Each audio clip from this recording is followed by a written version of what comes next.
This is a steep one.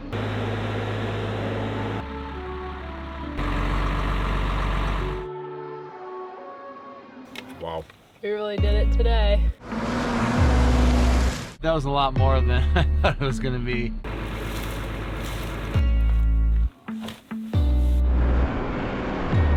Probably some old hermit in there actually right now. We're headed north to Crown King, hoping to get a little higher elevation.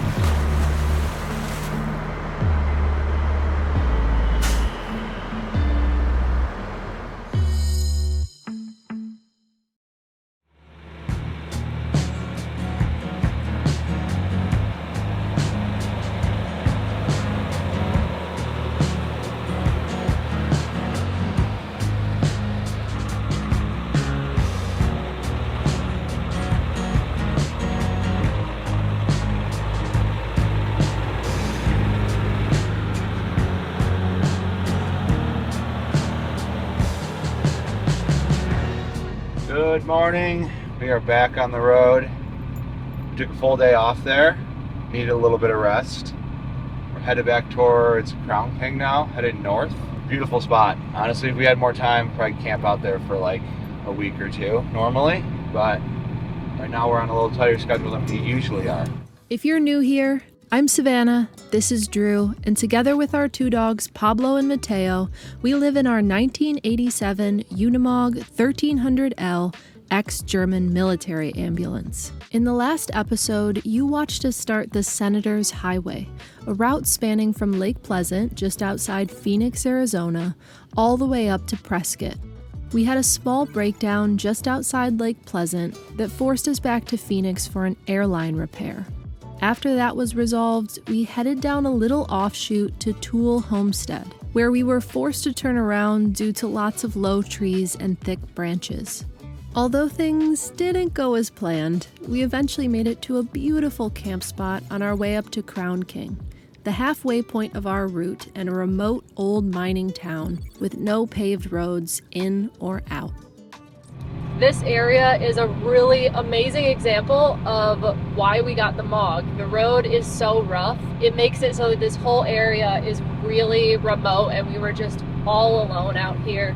The only other vehicles that we saw pretty much all day yesterday were a few side-by-sides. So that's pretty cool. That's exactly what we're always looking for, is just to be alone, to have solitude. Yeah, when the road is this long and this rough, you're not going to see a lot of people camping. Pretty much you just see people out for fun on either horseback, motorcycle, or side-by-side. Just trying to have a good time, but not really to camp. So they're gone by pretty much sundown. You won't see anybody. Pretty quiet though. Still really don't have to use four-wheel drive on this truck. I use it on that couple of those steep obstacles we did for fun. But man, yeah, this truck's amazing. Oh my gosh.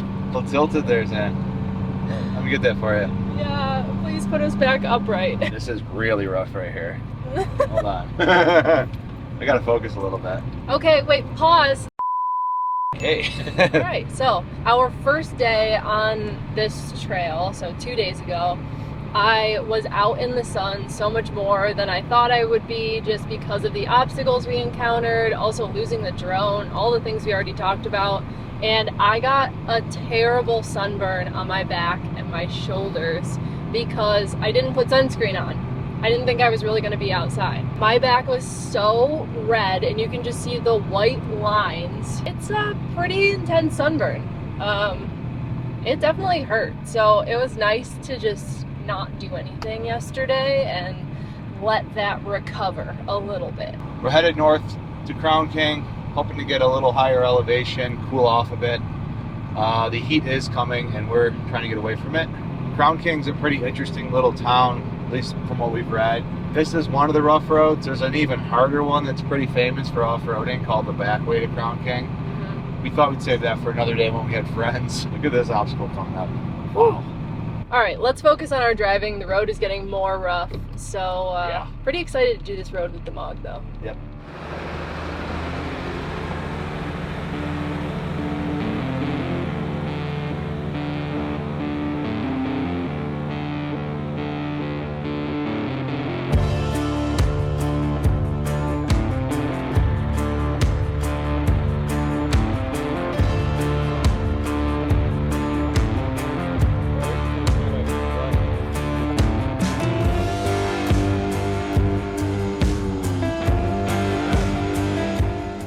steep one.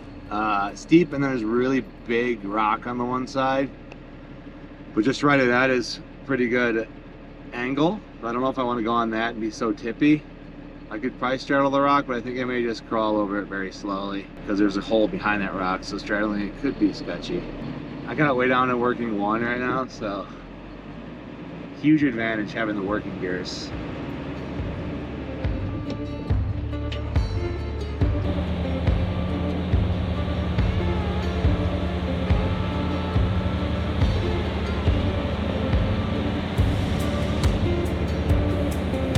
We're gonna go nice and slow.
Insane. That was pretty crazy. I don't think I would do that with any camper short of this. Pick it up, Pablo. How'd that feel? That was pretty gnarly. Didn't look it out here. No, it didn't look bad. It was very level. That's good. It's a good line, I guess. Because of the articulation, like it was starting to get tilty, but then kind of leveled but out. I could see you were gonna go right back down. Woo! Getting into it early this morning.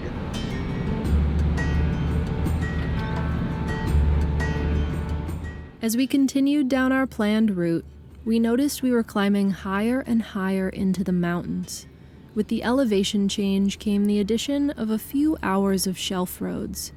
This was no Forest Service graded dirt road with a little dip on one side. No, this was a proper loose and rocky climb with a few 100-foot drop looming just off the rubber of your outermost wheel. We noticed we were navigating through some private land sections, where the road clearly hadn't been touched in many years and was at the mercy of the last rainfall. I don't know about you, but teetering a 15,000-pound truck on the edge of a few 100-foot cliff drop isn't usually our idea of a good time. On second thought, maybe it is, since we're out here in the first place. Regardless, this was our through route, so we decided to soldier on. Certainly not breaking any speed records. That was not like the first section of the road. Probably almost twice as hard. And just a grind the whole way. So even when I wasn't super technical, it was just like really slow, rocky, bumpy. But we did get this view here.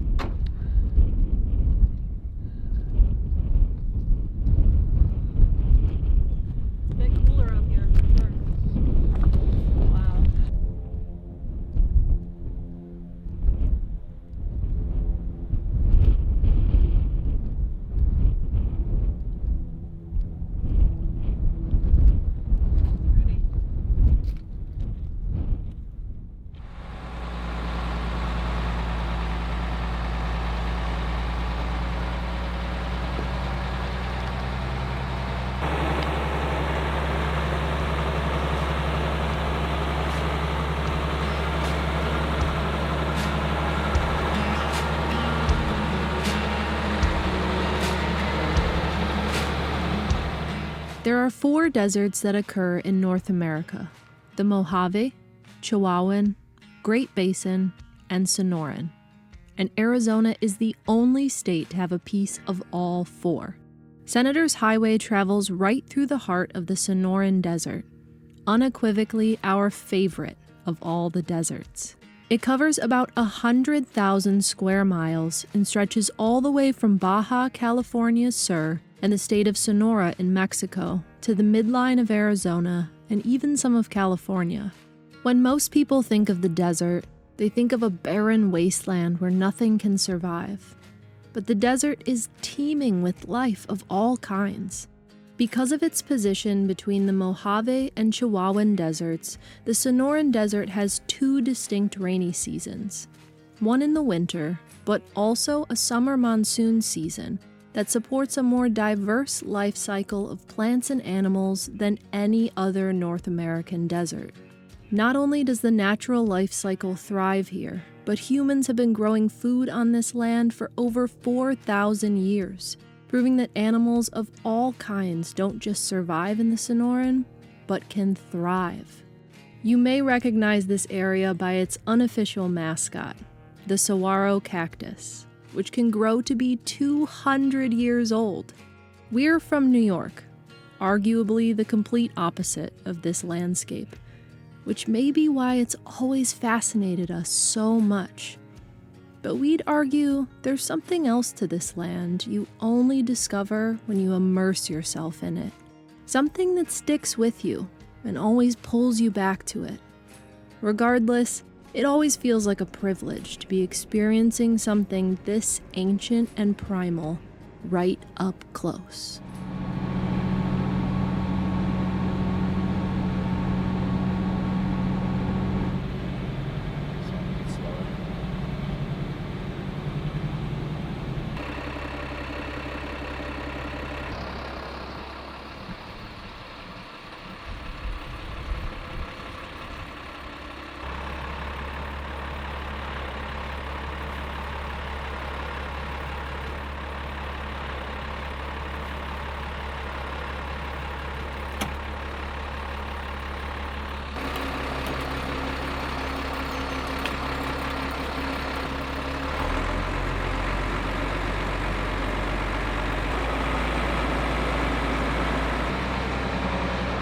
You brought an elephant with us. All right, that was a lot more than I thought it was gonna be.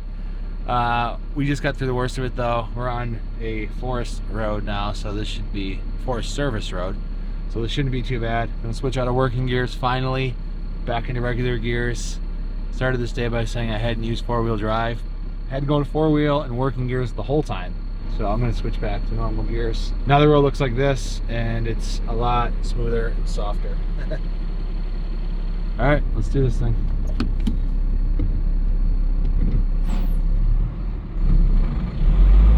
Oh yeah, the speed. Feels good, I huh? haven't gone this fast in 2 days.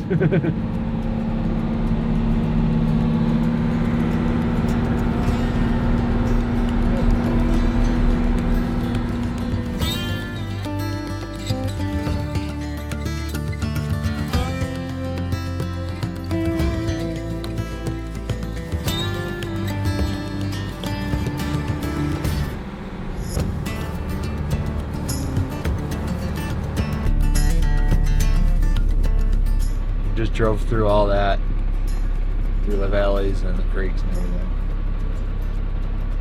Wow. Whew. It's pretty crazy.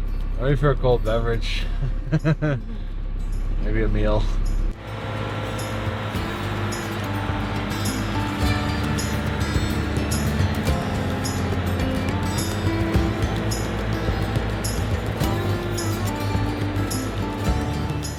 So far, Senator's Highway has tested us in many of the ways only the best overlanding routes can. From a breakdown with our airline leak, loose, rocky inclines and declines, shelf roads, and a good, healthy dose of off-camber sections, just for good measure. Suffice to say, we were ready for a break. Luckily, we were finally heading into the northern part of this route, which offered cooler weather and a beautiful pine forest camp spot to settle in and make some dinner. What you doing, Savannah? Finally made it to camp. So, doing a peanut edamame crunch salad. So, it's not done. But there's quinoa, edamame, cabbage, we have carrots, green onions, kale, and we're gonna do a peanut sauce and mix it all in together. It's gonna be so good. Sounds incredible. It's a good way to end the day. We got this amazing campsite out here. Check it out here. Yeah.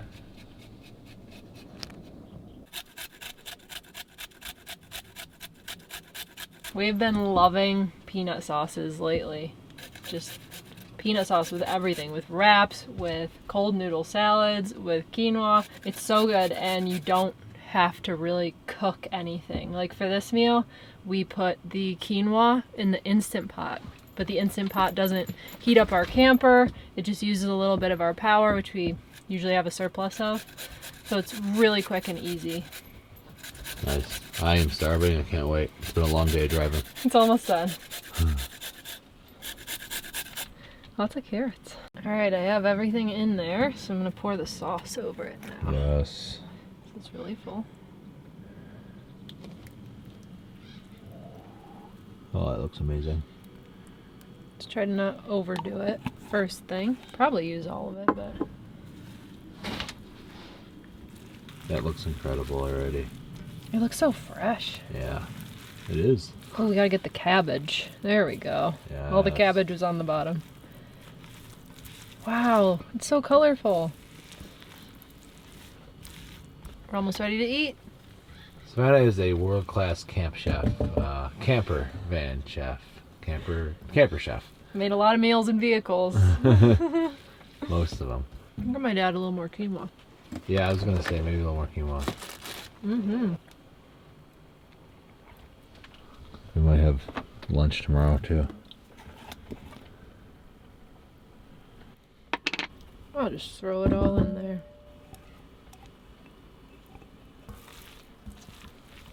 There we go. A little bit heartier. Look at this dinner. Ooh. It looks so good. Okay, post-game, pre-dinner report. How are we feeling about today?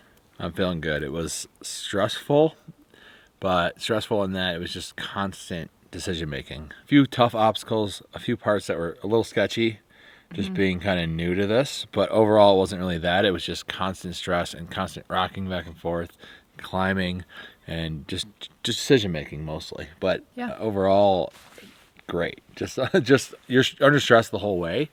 I think that's the thing that tires people out. It's not just the noise and the heat and everything, but The thing that got me about today was that there was a lot of exposure on the road. There were cliffs, probably 75% of the time, right at the edge of the road. And that I would be nervous about in literally any vehicle. So that was a little bit tough. That added to the stress. But the obstacles, the Mog handled like a beast. The best. the Mog monster. And so now, Onyx tells us that this campsite is at 5,302 feet. Maybe you can see that there. Really, really happy to be up in elevation. Really happy to see some pine trees. This is amazing, Savannah, by the way. Thank you. We are about 50 miles in of a total 100 for this route. So this is sort of a halfway. We didn't make it to the actual town of Crown King today. We're gonna do that in the morning. We just saw this beautiful little camp spot on the side of the road and we just had to stop. So Crown King will be in the morning. Yeah. This has been so wonderful. It's been really relaxing to be at these camp spots after a long day of feeling like we really learned a lot. We really accomplished a lot with the Mog. And then you get to just relax and make dinner and enjoy your home that you carried on the back of a vehicle all the way out here. That's the best part. All right, we are gonna eat dinner and we'll see you in the morning for Crown King. I'm so ready. I've been hungry all day.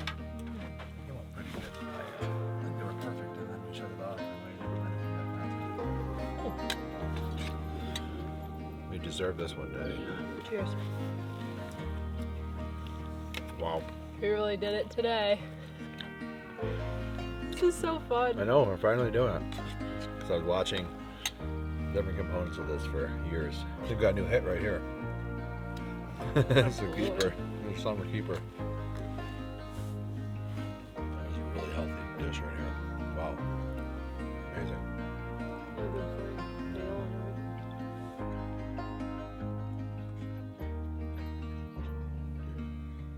Obviously there's some things to stove.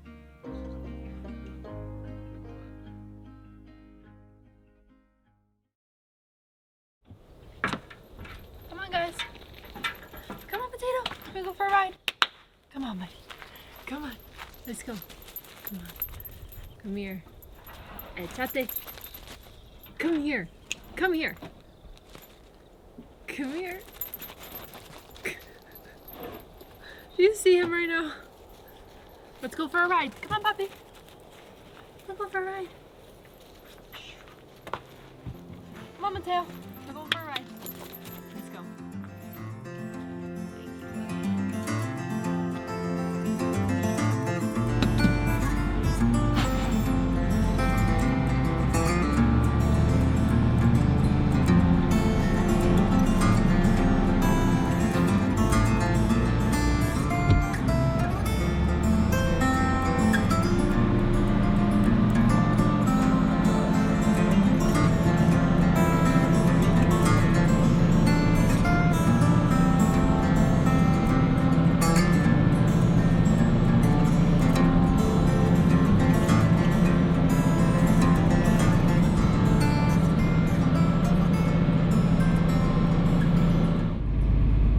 Just in case you didn't know, this truck's on private land.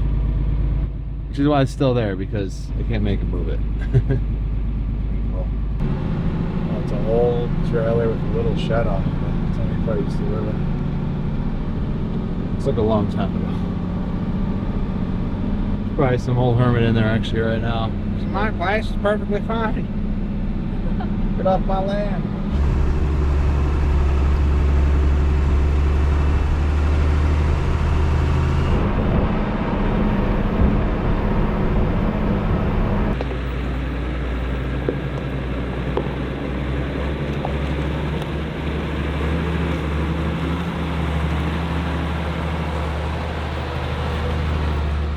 Good morning. We woke up at camp this morning, got right on the trail, and we made some pretty good progress. We are now at the junction where we're gonna turn off to get to Crown King. We'll have to go out to Crown King and then come back, but I think it's only like 5 miles, so really not too far.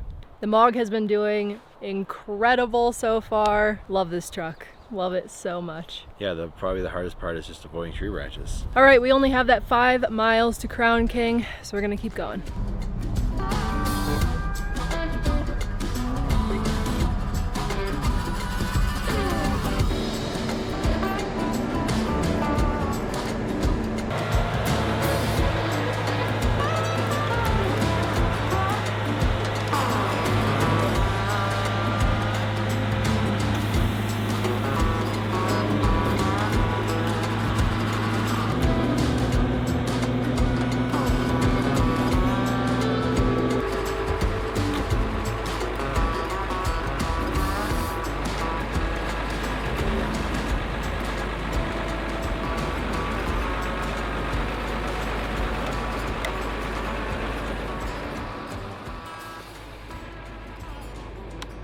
Got this tree down in my way, so I was gonna try to move it, but it's connected. It's pretty heavy. I'm just gonna cut the smaller part off, clear it out.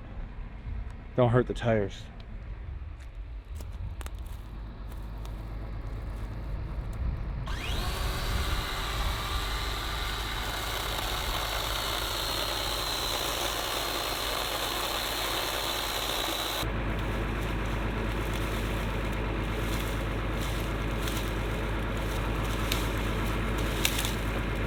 On the road back there.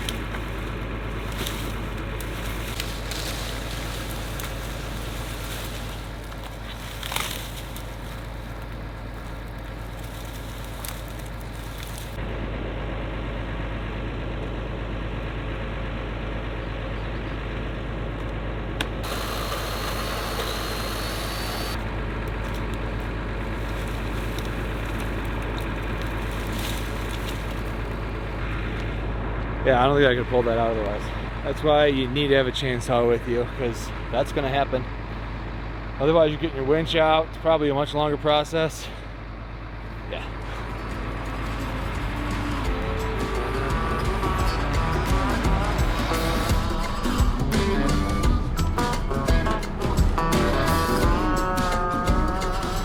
Another long section of shelf roads, luckily a little bit wider this time, but still shelf roads nonetheless, offered incredible views of the valley below and the many miles of dirt roads behind us. As long as we could focus on the view and not the steep drop-off, things felt a lot better, and the signs were telling us we were getting close to our destination.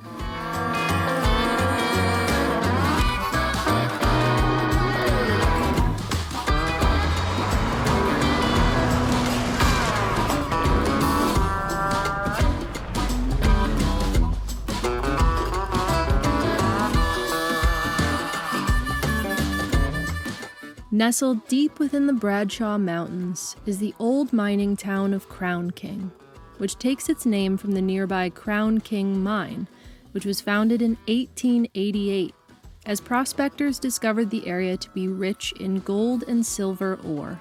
The Bradshaw Mountains are known to be one of the most heavily mineralized ranges in the entire world, as evidenced by the 15 mines and claims that popped up all around Crown King. Between 1879 and its closure in the 1950s, over $2 million in gold was taken from the Crown King mine, which fueled the town of Crown King nearby. At its height, the town had over 500 buildings, but according to the last census, about 100 full-time residents remain today. There are no paved roads into the town, although there are several ways to get here, including a graded road for residents and passenger cars, which follows the old abandoned railroad bed, Senator's Highway, which is the route we're currently on, and the legendary Back Way to Crown King, an infamous Jeep route seen as a badge of honor for Arizona off-roaders. The undisputed star of Crown King at the heart of the town center is the Crown King Saloon, which has an interesting history in its own right. The saloon was originally constructed in a nearby mining town of Oro Bell, but somewhere between 1906 and 1910, the entire building was deconstructed and moved board by mule to the main street of Crown King, where it's sat ever since. By all accounts, Crown King should be an abandoned ghost town, like the nearby ghost towns of Oro Bell and Bumblebee. But its residents have kept not only the town thriving, but its history alive. We got to chat with some of the locals at the saloon about the town and the upcoming influx of tourists that happen every summer. Crown King sits at almost 6,000 feet, making it an enticing weekend destination when the heat hits in Phoenix's valley below. The saloon originally operated as a bar and brothel in both of its locations, but it now serves as a restaurant, bar, and hotel, which legend says is, of course, haunted. Honestly, with a history like that, how could it not be? If walls could talk, we would certainly be interested in the stories these ones could tell. We made it to Crown King. We really wanted to go into the general store, but it closed just like an hour before we got here. But overall, it's just such a cool little town tucked away in the mountains out here. You wouldn't even know it was here. Surprising it's here at all. Yeah. It's also a Monday, so this is a slow day, but we kind of wanted to come on a Monday. It's pretty crazy out here on the weekend. All the off-road, like side-by-side vehicles come up here, I guess. The locals were even saying that it's kind of a beast of its own. So it gets crazy, yeah. I think we're okay that we missed that. So we didn't mind coming on a mellow day. So we hung out, just had a beer. It was really nice at the end of a long drive. So now we have to drive the same road back out. It was a bit slow going coming in, and it was a shelf road. But we scouted some incredible camp spots. There's one in particular we marked that we're hoping to get to by sunset.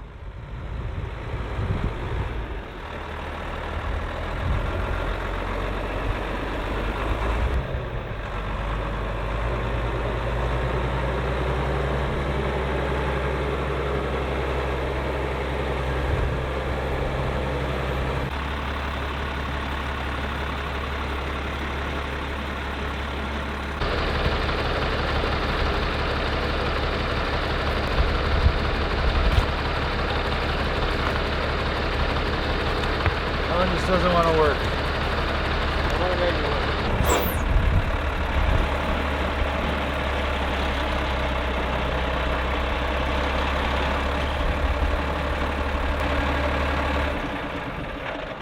Yo, rock leveling blocks, strike again. Looks level to me.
I only set up one chair. I'll get the other one.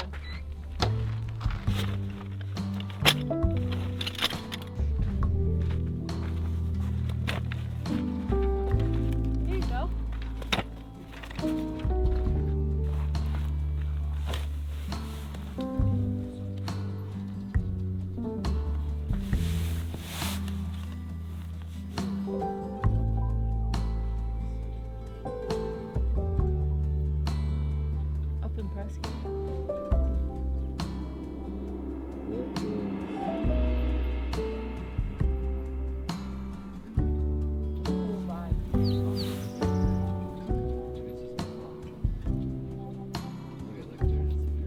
What are we doing down here? We should be on the roof. Yeah, I guess we could go up there. You want to go on the roof? If you'd like. We've never had a rooftop deck or anything on any of our vehicles, so honestly I don't even think of it. This one's easier. I mean, I used to climb on the van. The little ladder on the side of the vehicle makes it really easy. Yeah. You don't have to get anything out. Like 2 steps. Let's get up there. Look at this view.